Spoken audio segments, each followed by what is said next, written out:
எவ்வளோ ஆச்சரியம் பாருங்கள். இயேசு இன்றைக்கும் அப்படி செய்கிறாரா? இன்றைக்கு அப்படி நடக்குமா? எனக்கு நடந்துச்சே. என் 14 வயசில் இருதயம் வீங்கி வலது கால் செயலற்று நொண்டியாக நான் படுத்திருந்தேனே. அப்போ இயேசுனாலே எனக்கு பிடிக்காது. இதே நாலுமாவடி கிராமம்தான் எனக்கு.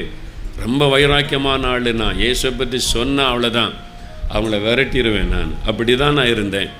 அப்போ எனக்கு 14 வயசு. ஸ்கூலில் 9ஆம் வகுப்பு படிச்சுக்கிட்டு இருக்கேன். மெட்ராஸில் வெள்ளிவாக்கத்தில் சிங்காரம்பிள்ளை ஸ்கூலில். நடக்க முடியாமல் ஆயிட்டு, வலது கால் செயலற்று நொண்டியாக படுத்திருந்தேன். வீட்டில் பாடியில் நாங்கள் இருந்தோம். டாக்டர்ஸ் கைவிட்டுட்டாங்க. எலும்பும் தோலுமாய் படுத்திருந்தேன். மரண நிச்சயம், அவ்வளோதான். எங்கள் அப்பா அம்மா கூப்பிட்டு ஸ்பெஷலிஸ்ட் டாக்டர் சொல்லிட்டாங்க, இப்படி மகன் ரொம்ப நாள் உயிரோடு இருக்க முடியாது, இருதயம் முற்றிலும் டேமேஜ் ஆயிட்டுன்னு சொல்லிட்டாங்க.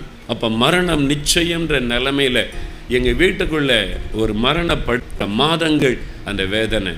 அப்போ தான் ஒரு கிறிஸ்தவ சகோதரர் எங்கள் கடையில் எங்கள் அப்பாவோட ஜாமான் வாங்க வந்ததில் பழகினவர். அவர் நான் நோய் வாய்ப்பட்டிருப்பதை கேள்விப்பட்டு விசாரிச்சுட்டு போக வீட்டுக்கு வந்தார்.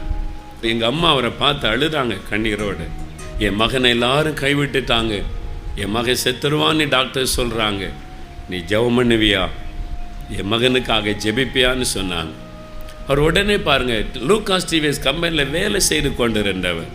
அவர் ஒரு பாஸ்டரும் அல்ல, ஊழியரும் அல்ல, ஒரு வேலை செய்து கொண்டிருந்தவர். நான் ஜெபம் பண்ணுறேன், ஏசு அற்புதம் செய்வார்னு சொன்னார். அப்போ என் படுக்க பக்கத்தில் முழங்கால் படிக்கிட்டா. எங்கள் வீட்டுக்குள்ளே அப்போ ஒருத்தரும் கிறிஸ்தவங்க கிடையாது.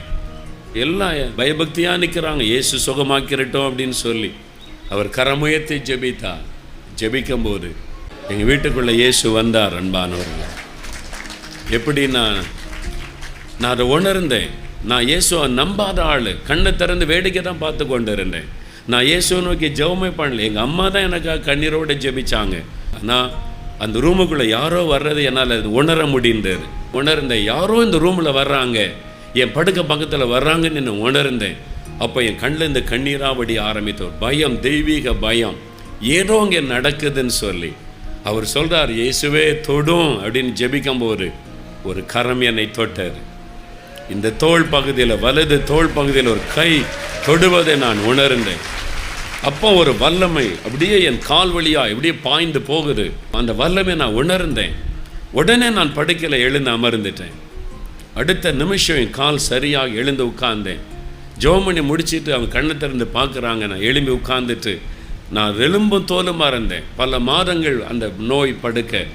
நான் மெதுவாக அப்படி எழும்பி நின்று நடக்க ஆரம்பித்தேன். நடக்க முடிந்தது. வீங்கி இருந்தேன். இருதயம் நார்மலாய் மாறிவிட்டது. அற்புதம்.